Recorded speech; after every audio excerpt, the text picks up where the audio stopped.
صلاح الدین ایوبی را میدونه، قهرمان اسلام است، باید هر یکی ما شما بدونیم. یکی از دشمنای شدیدترین دجال صلاح الدین ایوبی بود. یک شکست دجال وابسته به صلاح الدین است. وقتی دجال ملعون نصرانی ها را خیزاند همشه با جنگ ها و مبارزه های صلیبی از برای آزاد کردن بیت المقدس، از برای آزاد کردن وطن پیغمبرشان گویا حضرت عیسی، و اونا اومدن شهر بیت المقدس ضبط کردن، قسمت زیادی شام در تصرف خود را آوردن.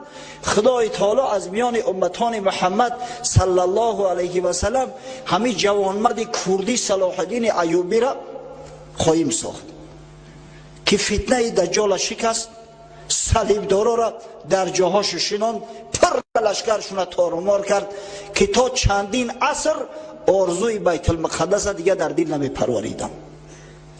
بعدا دجال اخیر توانست که توسط دولت های اروپایی باز بیاید ایسر اینو و این ملک های مقدس ضبط کند، اما چندین عصر قفا زد. نقشه دجال چندین عصر قفا پرتفته شد. و امام مهدی نیست خدای تعالی او را قایم میسازد در میان امت محمد صلی الله علیه و سلم در همون حالت وزنین و اداره میکند قشون را و بر ضد کفار، بر ضد غیر مسلمانان می جنگند و این جنگ مدت 6 سال ادامه مییابد. آخر الامر امام مهدی شهر قسطنطینیه، شهر استانبول اسلامبول بود، ایرا مسانهای خادم یهودی استانبولش کردن، وگرنه این شهر اسلام است، نامش اسلامبول. یک زمان قسطنطینیه نام داشت، کنستانتینوپل پایتخت روم شرقی. وقتی که همون جنگ جهانی می شود این قسطنطینیه را میزنن، دشمنان میگیرن، ایرا مرکز تعیین کرده بودن. امام مهدی توانست که ایسر اینو قسطنطینیه را فتح کنه، نامش باز اسلامبول میگذاره. انا همین وقت دجال ملعون خروج میکنه. خروج دجال از همینجا شروع می شود، آشکار مقصد خروج میکنه، دیگر روی راست میخیزه. امام طبرانی در یک روایت آورده است که در ابتدا دجال عراق می آید. در عراق چند مدت همچی یک شیخ خچه برای مردم معرفی میکرد، بعدا دعوای پیغمبری کرد، نعوذ بالله. وقتی که بعضی احمقا و خرها در دامش افتیدن، احمق خر در جامعه زیاد است. شما امروز مغرور نشوید که الحمدلله ما قرآن داریم، ما پیغمبر داریم، ما را کسی گمراه نمیکنه. سبحان الله. خدای تعالی یک زمان اگر عنایت از آدم عاقل برکند، عقل زیرک احمقی ها میکند. و این مغرور نشوید.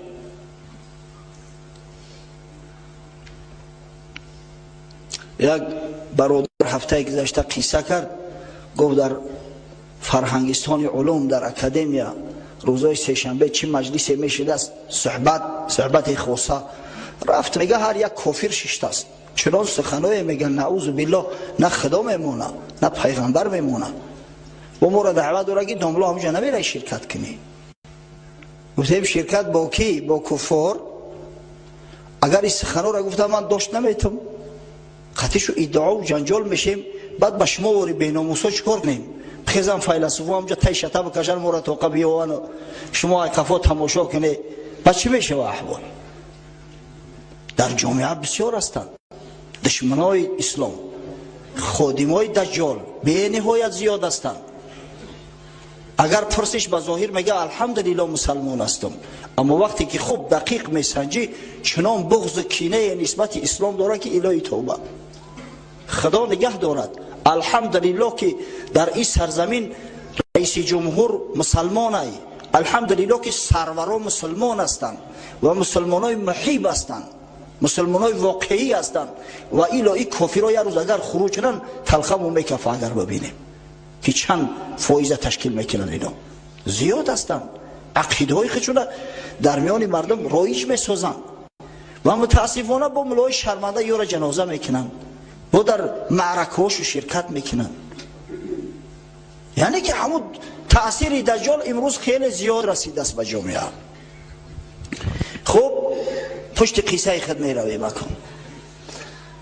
یک عیده مردم نعوذ بالله به پیغمبری دجال ایمان میارن، بعد از او دجال ملعون دعوای خدایی میکنه نعوذ بالله. این شخص دعوای خدایی نیز کرده است. الحال میخواهم یک حدیثی را از صحیح مسلم، یکی از صحیح ترین کتاب ها بعد قرآن عظیم الشان، به سمع شما برسانم به همون سخنهایی که پیامبر گفته است. زیرا در این مسئله ما متاسفانه سخنهای عوامانه زیاد داریم. چخیلی که بابای حاجی هفته گذشته اعلان کرد، گفت خرید دجال میگن در خر سوار بشه میویا. همین خیلی سخنها در بین ما زیاد است.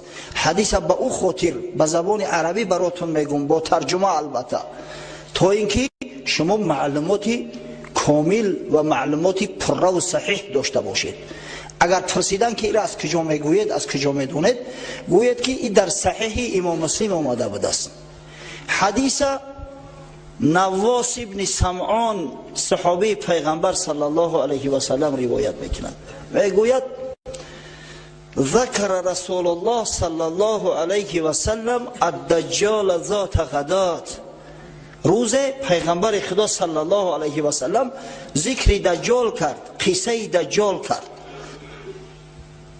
فخفض فیه صوته و رفع.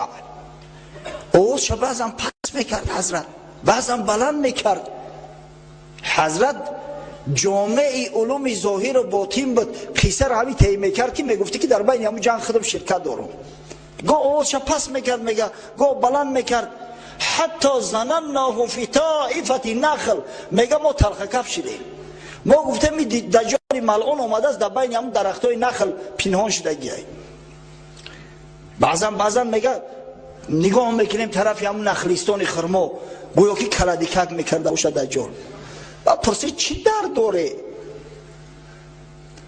گفته یا رسول الله آخی خیلی تو قصه کردیم، ما گفته والا که دجال پیش من اومده است، در پشت همین نخلستان پنهان است. حضرت گفت غیر الدجال اخوفونی علیکم. من گفت برای شما از غیر دجال میترسم، ای دجال نه. این یخرج و انا فیکم فانا حجیج دونکم. زیرا اگر در وقت حیات من این دجال ملعون و برویا، شما آرامه، همه مسئولیت در گردن من، از جواب سوال اون ملعون من میتون.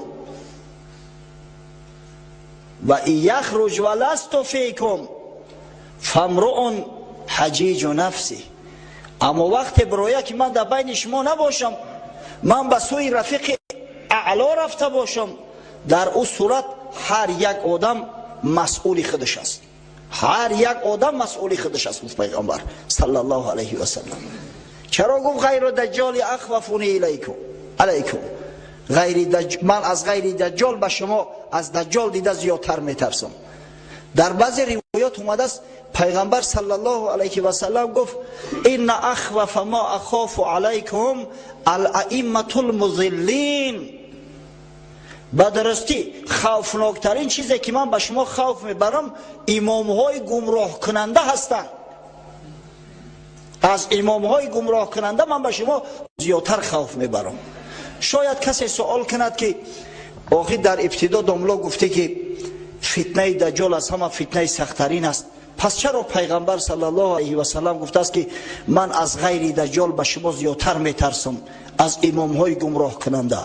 جوابش این است که این امامهای گمراه کننده لشکر دجالند و اینا از داخل به بدن اسلام ضربه میزنند و از داخل مسلمان ها را گمراه میکنند. امروز تصور کنه، امروز در عالم اسلام حتی در بین شیخ های ازهر، بزرگترین جامعه اسلامی، شخص های پیدا شدیان که بجای آن که حیات دنیوی را، قوانین دنیوی را با شریعت موافق کنن، شریعت کوشش میکنن این به همه حیات امروزه دجالی موافقت سازن.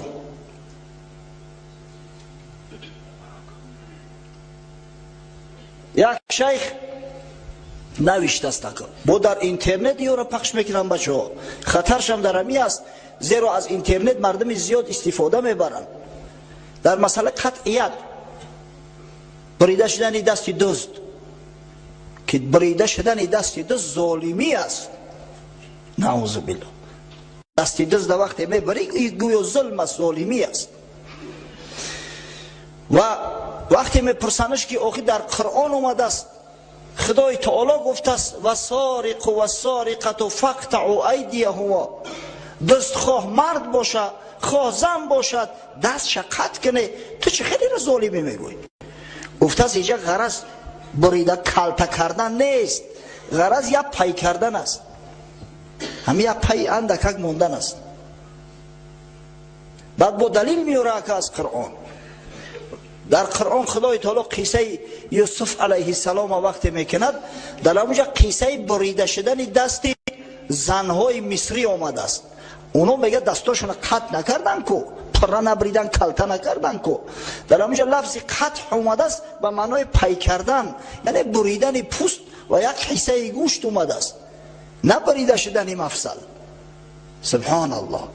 ببینید و این به سعادت فراموش کرده است که مبین و مفسر قرآن محمد مصطفی است صلی الله علیه و سلم، و چیزی را که رسول الله صلی الله علیه و سلم بیان ساخته است، توضیح داده است، هیچ کس دیگر حقوق عوض کردن او را ندارد.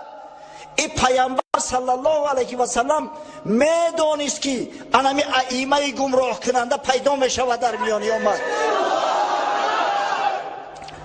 از همون خاطر حکم السارق و السارقه فقطعوا ایدیهما را در حیات تطبیق کرد. در صحیح بخاری آمده است یک زن از بنی مخزوم دزدی کرد، بسیار زنی از اولاد شریف ها بود، از شریف زاده ها، نزد پیامبر صلی الله علیه و سلم التجا کردند. حتی اسامه پسر زید که حضرت دوستش می داشت، حبیب محمد صلی الله علیه و سلم بود، نزدش آوردن برای التماس. حضرت غضبش کرد، گفت قوم‌هایی که پیش از شما بودند و هلاک شدند به آن سبب هلاک شدند که اگر یگان اشراف زاده جنایت میکرد او را به او جنایت عقیده میکردند، اما اگر یگان بیچاره فقیر میکرد در رو بالاش حد جاری میکردند. قسم به خدا گفت اگر فاطمه زهرا نورید چشم من دزدی میکرد امر میکردم دستش قطع کنن، چه برسه به این زنی مخزومیه. و دستش بریدن، دستش قطع کردن در زمان پیغمبر. پس حکم کسی که همه چیزا را میداند که پیامبر صلی الله علیه و سلم آیه را چی نو شرح داده است و اصلا این مفسر است. این آیه کسی حقوق تعویل کردن ای را نداره. آیات مفسر و آیات محکم تعویل پذیر نیستند. میکنه چی است؟ این از دجال والله بدتر است، زیرا لشکری دجال است. یا متاسفانه امروز کسای پیدا شدن نعوذ بالله میگن سطر عادت عرب بود. سبحان الله، سطری را که خدا امر کرده است، به پیغمبرش امر فرموده است، به زنای مسلمان امر کرده است، امروز عادت عرب قلم میتن. از این خاطر پیغمبر صلی الله علیه و سلم گفت که من از غیر دجال به شما از دجال بیشتر خوف دارم. و این غیر دجالی که من از اونا خوف دارم امام های گمراه کننده هستند، امام هایی که از گفتن گپ حق میترسند، امام هایی که مردم جای آن که چشماشون روشن کنن برعکس کور میکنن، امام هایی که از حقیقت مردم منحرف میکنن. و بسیاری همین گروه و بسیاری همین فرقه های نوی که پیدا میشوند شیطنت میکنن همه لشکری دجالند. ایو ائمه مضلین در داخل هستند. پس پیامبر صلی الله علیه و سلم گفت اگر دجال خروج کند، اگر دجال خروج کند و من در بین شما باشم، پس حجیج او من هستم، من با او گفتگوزار میکنم، من شر او را از سر شما دفع میکنم. اما اگر به شرطی که بعد از وفات من این دجال ملعون برآید، پس هر کس حجیج خود است، هر کس مسئول خود است، مسئول اهل بیت خود است. بعدا حضرت برای ما یک بشارتی بزرگ داد، گفت والله خلیفتی علی کل مسلم. شما گفت ناامید نشوید، محزون نشوید، خداوند خلیفه من است بر هر مسلمانه. هر کسی همین مسلمان حقیقی باشه خداوند خودش دفاعش میکنه. من امتم به خدای تعالی پدس کرده و بعد میرم. بعد از او برای ما آشکار کرد این دجال که این چی کس است. گفت انه شاب قطت عینه طافئه. بدرسته که این دجال ملعون یک جوان است، جوان جنگیلمو، موی سرش بسیار جنگیله بود است، یک چشمش طافئه است، یک چشمش ناقص است، آسیب داره. در بعض روایات چشم راست اومده است اما درسترش چشم چپ آسیب داشته است. کأنی اشابهه بعبدالعزی ابن قطن. من گفت همون را به عبدالعزی ابن قطن مانند میکنم. عبدالعزی ابن قطن از صحابی ها میدونستن. ببینه خوف دجال تا حدی هست که پیامبر صلی الله علیه و سلم اصحاب بزرگوارش تاکید کرده است که اگر ما بعد وفات من برآمد شکلش را گمی عبدالعزی ابن قطن است. عبدالعزی ابن قطن کی بود؟ امام نووی روایت کرده است که یک یهودی بود، اما بسیاری از محققین میگن نه، یهودی نامش عبدالعزی نمیشود. از همون نامش معلوم است که از مشرکای عرب است. یک نفر از مشرکای عرب دست با نام عبدالعزی. گفت انموش دجال شکل صورتش به همین عبدالعزی ابن قطن بسیار شباهت داره.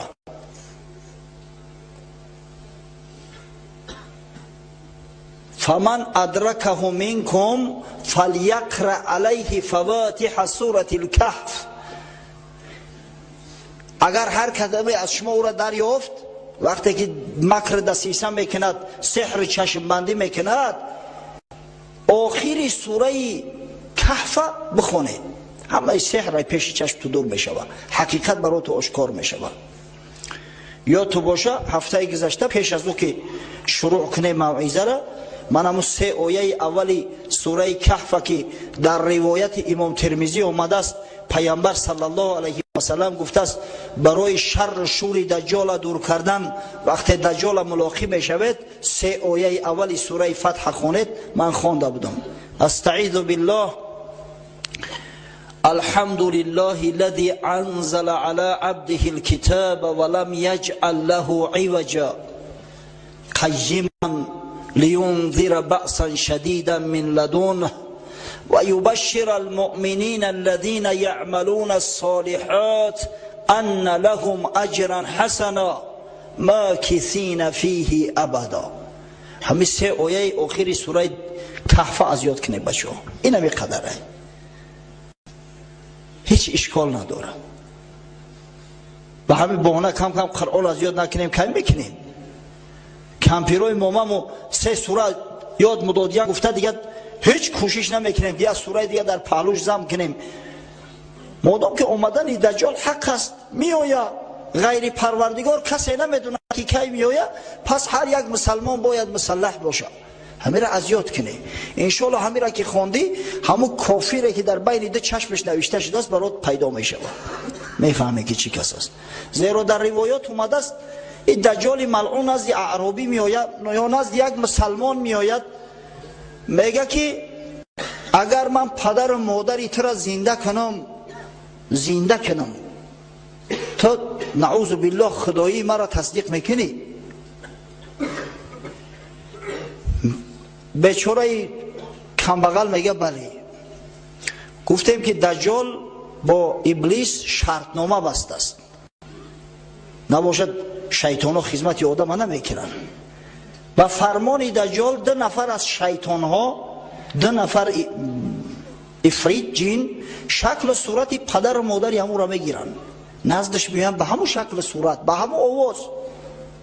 بچه همه آدم خوبه، نعوذ بالله همون خدای میگفتن همین در پیشش سجده کن. اگه تصور کنه که آدمی بی سواد باشه و جاهل باشه در رخصه در زمین میپرتویه و سجده میکنه.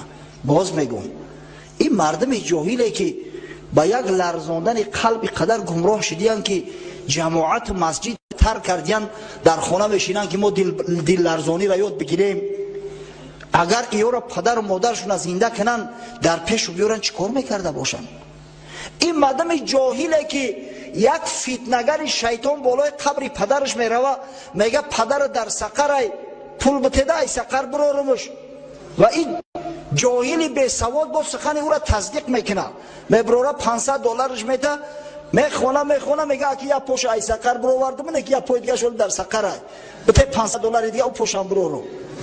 ببینه مسلمان های عصر 21 یک احمقی را که هیچ هنر نداره غیر لرزوندن دل، نعوذ بالله دلش هم لرزونه. بباشه یک جهود بود ملکه قلندر و تمامی رگ پیوند میجموند چی جای دل؟ اگه تصور کنه که او دجال ملعون بیایه و شیطانا را امر کنه به شکل پدر و مادرش خارج شوند، نزدش بیان نعوذ بالله ببینه پدر و مادرش به همون آوازی پدر و مادر طرفش بگه که همین خدا هست، نعوذ بالله سجده که 100 سجده بکنن اینو. خدا نگه بداره. انا همه حالت اگر کسی که 3 آیه اولی سوره کهف بخونه همون وقت خواند شوف کرد او شیطان همون شکل صورت اساسی شو را میگیرن، میفهمه که این همه حیله و نیرنگ است.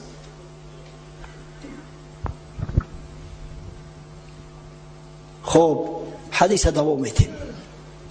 پیامبر صلی الله علیه و سلم گفت هر کسی که دریافتش 3 آیه ابتدایی اولی سوره کهف بخونه، بعدا گفت انه خارج خلتا بین الشام و العراق، دجال از راهی که بین شام و عراق است از همونجا خارج می شود، از همونجا ظاهر می شود، آشکار می شود.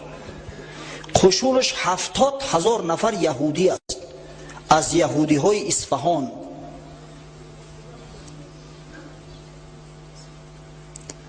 بعدا با لشکر مسلمان ها جنگ میکندی بدبخت. دیگر زوری بیچاره امام مهدی به این نمیرسه، وضعشون بد میکنن. در بعضی روایات اومده است که در دمشق به محاصره شون میگیرن، در بعضی روایات دیگر اومده است که در شهر بیت المقدس مسلمانان را محاصره میکردی بدبخت. قریب شکستن دروازه و داخل شدن دجال است. بسیار وضعیت ناگوار است. فعاث یمینا و عاث شمالا، طرف راست و طرف چپ همه طرف فسق فساد پهن میکنه، مردم به فساد دعوت میکنه. نعوذ بالله وقتی که آدم گمراه کرد میگه به خدای من اقرار کردی؟ میگه بله. پس میگه به مادر خودت هم خوابگی کن، به خواهر خودت هم خوابگی کن. آهسته آهسته فسق فساد در جامعه به حد زیاد میشوه که انسان ها مثل خرها در قد کوچه به هم دیگر میرسن، دیگه نه شرم حیا و چیزی نمیمونه. حضرت پیامبر صلی الله علیه و سلم گفت یا عباد الله فثبتوا، ای بندگان خدا پس ثابت باشه، مستحکم باشه که همین فتنه به سر تو میآید. وقتی این سخن گفت حضرت نواس ابن سمعان میگه که سوالش کردیم یا رسول الله و ما لبثه فی الارض، گفته به خانه سوخته در روی زمین چند زندگی میکنه، مقدار ایستادنش در زمین چقدر است، بقدر دهشت که باشه. حضرت گفت در جواب 40 یوما، 40 روز، 40 روز، یوم کسنه و یوم کشهر و یوم کجمعه و سایر ایامه که ایامکم. یک روزش برابر 1 سال است، یک روز دیگرش برابر 1 ماه است، روز سیومش برابر 1 هفته است، 37 روزی باقی ماندهش مثل نمی روزهای عادیتون. 1 سال و 1 ماه و خب 1 هفته و 37 روز دیگه. این چند هفته میشه؟ قصه کوتاه. چند ماه هم بگه میشه. مقدار سکونتش در زمین این قدر است. بعد حضرت نواس ابن سمعان میگه سوالش کردیم ببینه همین قدر تشنه علم بدن اصحاب بزرگوار پیغمبر که حتی در همین حالت حضرت واقعای دهشتناک براش بیان کرده است در فکر شریعت هستند. گفتن یا رسول الله فذلك اليوم الذي كسنا اتكفينا فيه صلاه یوم. گفتن ای پیغمبر خدا همین روزی که درازیش برابر 1 سال است همین 5 نماز بخونیم کفایه میکنه؟ در یک شب و روز که 5 نماز ای در همین روزی که برابر 1 سال است ما 5 نماز بخونیم کفایه میکنه؟ حضرت صلی الله علیه و سلم گفت لا اقدر له قدره. گفت نه تقسیمش کنی، 24 ساعت یک شبانه روز حساب کنی، هر 24 ساعت شو در همین 24 ساعت خیلی که طبق عادت شما نماز بامداد میخوندید، نماز پیشین و شام و عصر و خفتن میخوندید، در همون ساعت ها خوانید. از همین حکم دانسته میشود احوالی برادرای ما که امروز در مورمنسک هستند، در ارخانگلسک هستند، در جاهایی که مثلا شبهای سفید است، در خطبه ها زندگی میکنن که احوال چی است؟ تلفن ما زیاد میکنن که دوملو بین شام و خفتن مثال میگم بین خفتن بامداد 2 ساعت هیچ خیل کنیم. خیلی 2 ساعت باشه هیچی بکی نداره، 2 ساعت که باشه شما انشاءالله دریاب میکنه. خفتن در اولی وقتش بخونه 1.5 ساعت پس شما در اولی وقتش بخونه 1.5 ساعت پس خفتن بخونه. حالا شما وقت در میوبه ملک سرزمین هایی هست که اصلا شب نمیشود، اصلا آفتاب غروب نمیکنه یا غروب میکنه و مقداری 10-15 دقیقه. در جایی که یک نماز دریافته نمیشود، اینا مثلا بعد شام خفتن نوشیده بامداد میشود، خفتن نوشیده فرض کردیم بامداد میشود، بعد شام مثلا 1.5 ساعت پس یا که 2 ساعت 1.5 ساعت پس بامداد میشود. چیکار باید کنن؟ انمی 1.5 ساعت پس نماز خفتن بخونن، اگر چنده که صبح هم دمید است بعد یو بعد بامداد با میخونن. اما مملکت سرزمین هایی که همیشه روز است یا همیشه شب است وقت دانسته نمیشود، ساعت تقسیم میکنی. مثلا به ملک نزدیکترینش میگیری، مثلا در سنت پتربورگ در ساعت 9:30 نماز شام خونده میشود، در ساعت 12:30 نماز خفتن، در ساعت 4 نماز بامداد. اگر مثلا یک برادر مو در جزیره های شپیتسبرگ هم باشه، در اونجا روزهای قطبی شروع شدیان، انا همین ساعت ها قطعی تقسیم کرده و نمازش خوندن میگیره. اگر چند روز ای در ساعت 9:30 یعنی ساعت 21:30 شام میخونه، در ساعت 12:30 خفتن میخونه، در ساعت 4 صبح بامدادش میخونه. حکم همی است. از کجا دانستیم؟ از حدیثی که پیامبر صلی الله علیه و سلم روایت کرده است، از رسول الله ایرا دانستیم. خوب دوام میتیم. بعدم پیامبر صلی الله علیه و سلم فتنه دجال برای اصحاب بزرگوار و در شخصیت ایشان از برای تمام ما و شما امتش بیان کرد. حضرت گفت فیأتی دجال علی القوم، این دجال ملعون پیش یک قوم می آید، فیدعوهم فیؤمنون به و یستجیبون له، دعوت شما میکنه که بیای شما نعوذ بالله خداگی مرا قبول کنه. این خانه سوخته ها وقتی که هم پدر و مادرشون از زنده میکند ایمان میارن به او و دعوت چه اجابت میکنن.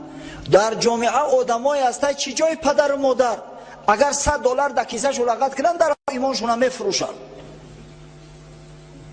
امروز متاسفانه بعضی برادرای ما مردم همین سرزمین تاجیکا و ازبکا نصرانی شیعه. برای چی؟ برای که شیر قاقشو میدادین، کمتر روغنشو میدادین، ممکن یکم $20-50 دیگه شو بتن.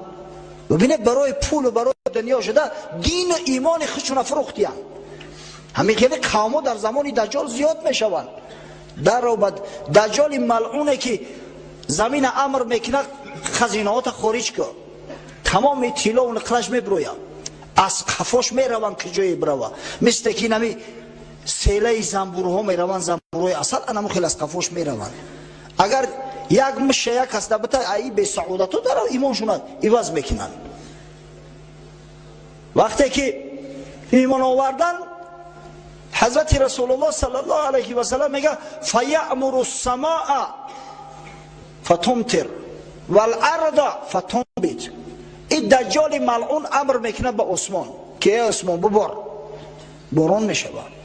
زمین میگه ای زمین حاصل برار، حاصل ای زمین نیش میزنه میبرویا، همه سبززار میشه. مردم دیدستیم فتنه را ببینه بزرگش در کجای. فتروح علیهم صارحتهم اطول ما كانت ذرا و اسبغه ذروعا و امده خواسر. دیگه روز حیواناشو وقتی خانه میآیند کوهان شتراشو، کوهان شتر میدونین آخه پشتش به نهایت بلند شده ای فر بگیره، سینه ها کشال پریشیر، شکمو دویدگی، از فر بگیره شکماشو دمیدگی قریب در زمین میرسه. هم میگن روحی حق همو یفتیم ده. ثم یأتی القوم فیدعوهم فیردون علیه قوله. پیش یک قوم دیگر میآید، قومای مؤمن بگن خدا را به خاطر مال و ثروت دنیا عبادت نمیکردین، اینا را دعوت میکنه که بیای شما لشکری ما شه، شما هم در شیک ما داخل شوید. اما اینا قول شرط میکنن که گمشه تو اعوری کذاب هستی، ما تو را قبول نداریم. فینصرف عنهم فیصبحون ممحلین لیس بایدیهم شیء من اموالهم.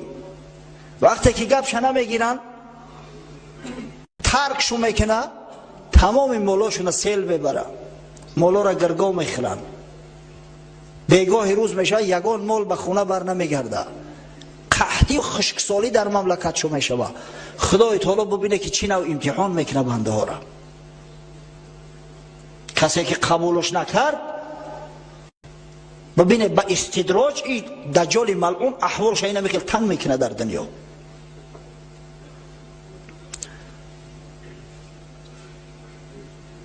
و یمر بالخریبه فیقول لها اخرجی کنوزک. وقتی که از پیش یک خرابزار میگذره، از جایی که آبادی نیست، خانه نیست، از بیابان، میگه ای بیابان هر چیزی که در سینه داری خارج کن، طلا، نقره، سنگهای قیمتبها، بریلیانت، الماس و نمیدونم فیروزه و زبرجد ها تا خارج کن.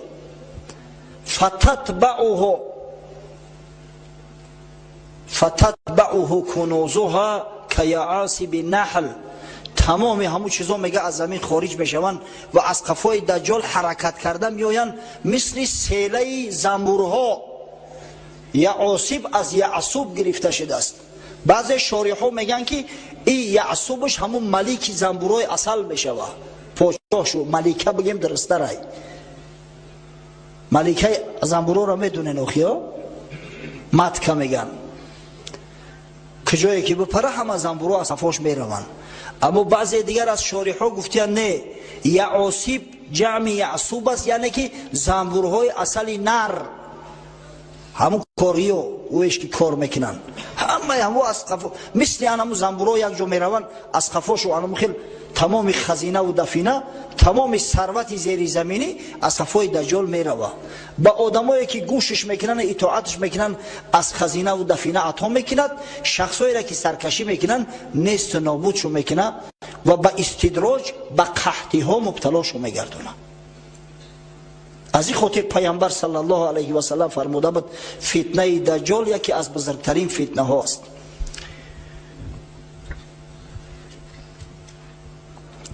ثم يدعو رجلا ممتلئا شبابا فيضربه بالسيف. بعد یک جوانی بوز بالای بردم خشرو را پیشش صدا میکنه و شمشیر را میگیره، با شمشیر میزنش، 2 حصه تقسیمش میکنه. فیقطعه جزلتین، به دو قسم تقسیم ای.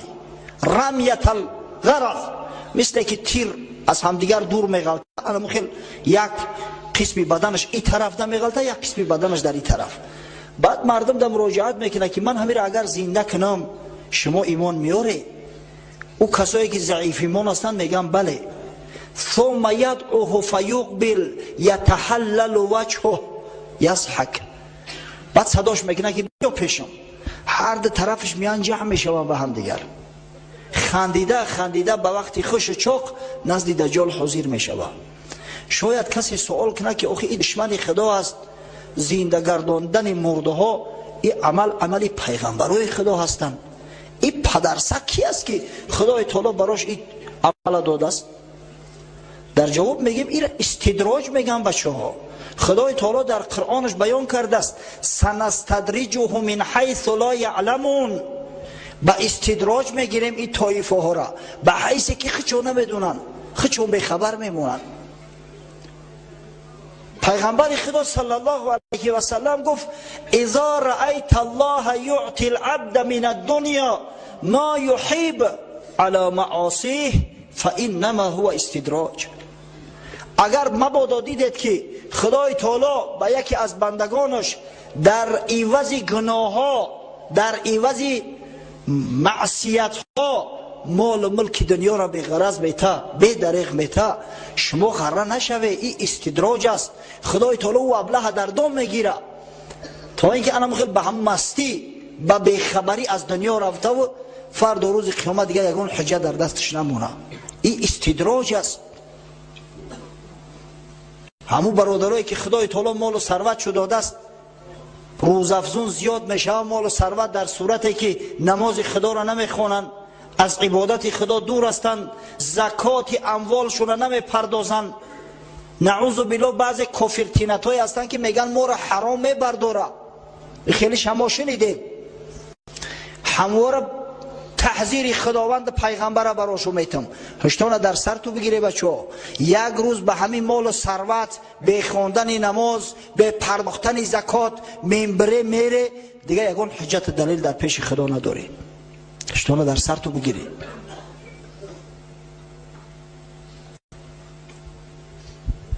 این استدراج است.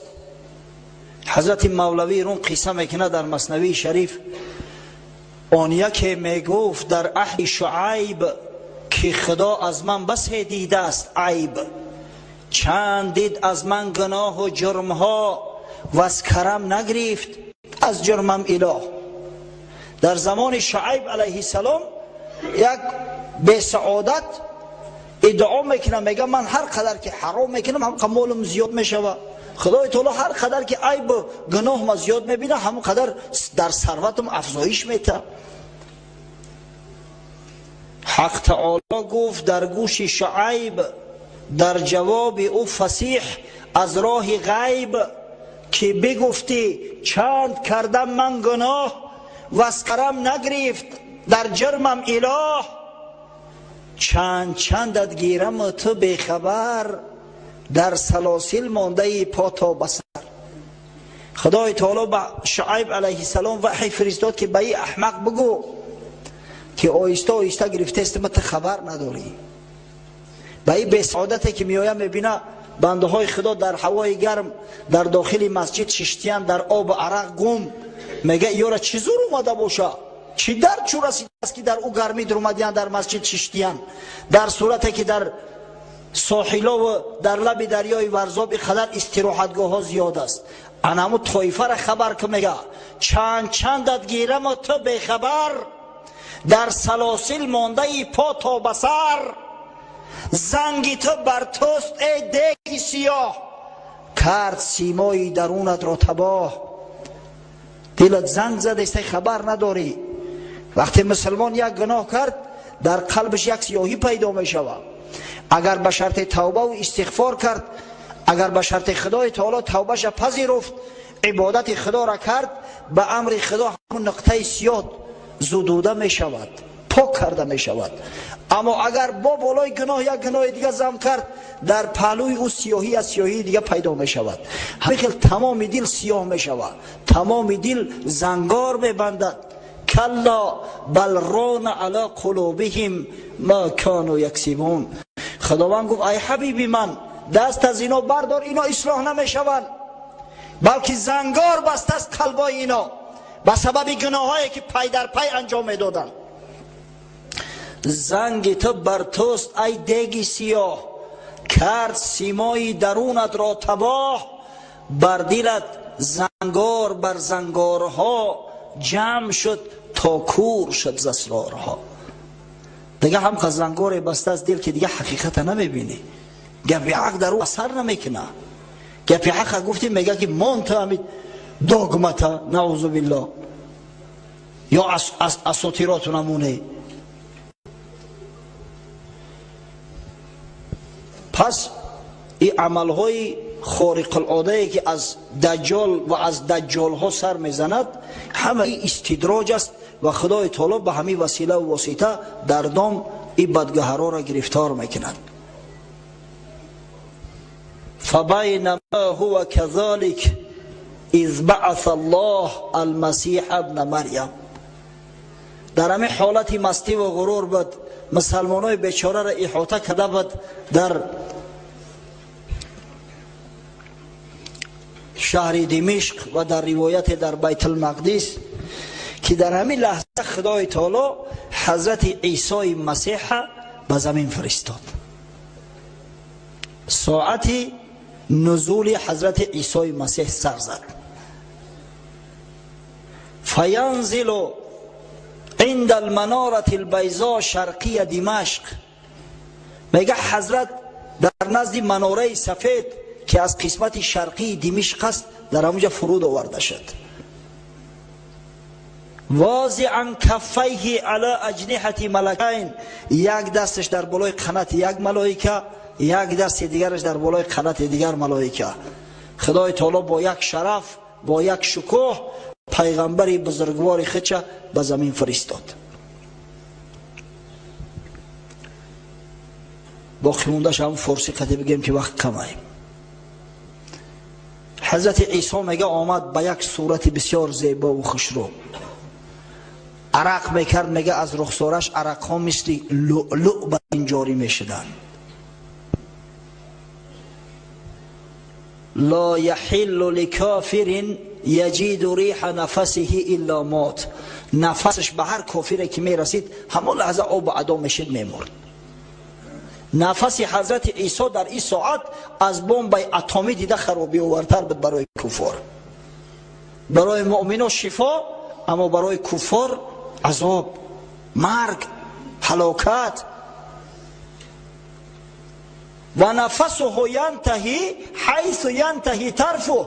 هر کجایی که چشمش میرسید نفسش در اونجا میرسید. نوری چشم دیده چقدر تیز است. به هر کجایی که چشمش میرسید نفسش اونجا میرسید. کافر در اونجا خراب و تراب میکرد. در روایات اومده است حضرت عیسی فرمود وقتی نمازی بامداد بود، ابن ماجه روایت میکند، امام که پیش گذشته است نه نمازی بامداد امامت میکنه که حضرت عیسی اومد. گفتن عیسی علیه السلام اومد. امام محمد است، امام مهدی. قفا گشت، حضرت عیسی را پیشنهاد کرد که پیش بگذر، اما قدم میگه قهقرن قفا اومد، پشتناکی. و حضرت گفت که مرحمت پیش بگذر، اما حضرت عیسی گفت این اذان برای تو دادم، پیش بدرو نمازی مردم بخون. خاکساری حضرت ببینه. حضرت عیسی به شریعت محمد صلی الله علیه و سلم آمده بود. و بعد خواندن نماز گفت اگه دروازه را باز کنه. دروازه را باز کردن 70,000 یهودی با شمشیرها و این شمشیر در لفظ حدیث ها اومده است، یعنی با اسلحه. شاید او زمان این لعنتی ها پوشکوهای لازر نمی اختراع میکنن، ولی من بدونم با چه اختراع میشود. با تمام سلاح و اسلحه آماده ایستادگیان. حضرت عیسی پیدا شد. وقتی که عیسی را دید دجال ملعون مثل نمکی که در آب میشود همون خیلی دیگه ادا شدن گرفت، قواش زایل شدن گرفت، بعد دم خوده کرده گریخت. 70,000 یهودی را حضرت عیسی همش به خاک و به آب مبادل گردون و از قفای کافر ملعون حرکت کرد. آمد یک موضعی است به نام باب لود، در حدیث اومده است. این لود نام موضع است. امروز ایرپورت بین المللی اسرائیل است به نام بنگوریون. انما ایرپورت بین المللی اسرائیل در همون باب لود است. در همین موضع خیلی ایرپورت هم جای استراتژیکیه، جای بسیار مهم است. در همون ایرپورت این لعنتی شاید میخواست در یگان استریبیتل سوار شود بگریزه، اما حضرت عیسی در همینجا دریافتش قتلش کرد و به همین فتنه دجال به آخر رسید. اما بندگان خدا را فتنه های از این بیشتر و زیادتر منتظر بدن. فتنه یعجوج و معجوج از بعدی می آید، فتنه پنجیدن کفر می آید، بعد قیامت. اما موضوع ما از بس که دجال بود ما کوشش کردیم که در همین 1 ساعت صحبت مونه تا آخر برسونیم. اگر چنده به خاطر با آخر رساندن صحبت لازم آمد که بعضی جاها را قطع کنیم، بعضی جاها را اختصار کنیم. فقط من خواستم که در همین ساعت صحبت مو به اتمام برسه و با یگان پوره دیگرش به هفته دیگر را باقی نمونه. در آخر دعا میکنیم، دعایی را که حبیب خدا محمد مصطفی صلی الله علیه و سلم پیشوای مؤمنان و متقیان برای ما و شما تعلیم داده است. اللهم انا نعوذ بك من الكفر والفقر، اللهم انا نعوذ بك من عذاب القبر وفتنة القبر، اللهم انا نعوذ بك من فتنة المحيا والممات، اللهم انا نعوذ بك من فتنة المسيح الدجال. پروردگارا اگر ساعت آمدن دجال باشد ایمانامون بازم ثابت‌تر و استوارتر گردان. خدایا خداوند و مسلمانان را عقل فراست بده که همیشه آماده آمدن دجال باشند و با تمام اسلحه، با تمام آمادگی، خاصتا آمادگی ایمانی، آمدن اون ملعون اعور کذاب منتظر باشند. و پروردگار را مساعدت فرما که این امر به معروف و نهی از منکر باعث سببگار آن گردد که ما مسلمانان که بدن چه بدن دجال درک کنیم، که بدن چه بدن رسالت خیش را در این دنیا درک کنیم. و این افتخار ما و شماست الحمدلله که اعور کذاب به دست امت محمد صلی الله علیه و سلم نیست نابود میگردد. در مقابل دجال ملعون امت حبیب خدا محمد صلی الله علیه و سلم قائم ایستد. پس پروردگار را از مسلمانای واقعی مگردان، از مسلمانای جغرافیایی نه که با یک دعوت دجال نعوذ بالله راهی صراط المستقیم ترک کرده و چند براهای منحریف راههای شیطانی زنیم.